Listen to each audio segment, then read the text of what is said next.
Go to official site, download and install the TabScan PC management tool.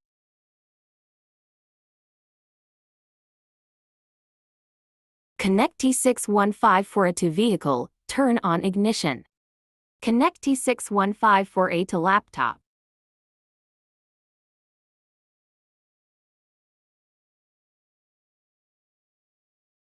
Download and install Volkswagen driver.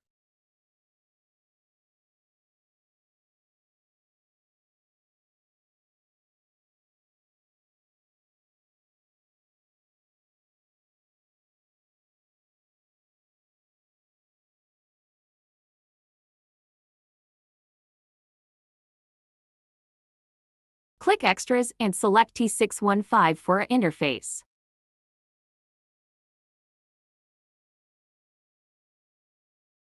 The VIN is identified successfully. T6154A installation finished, working properly.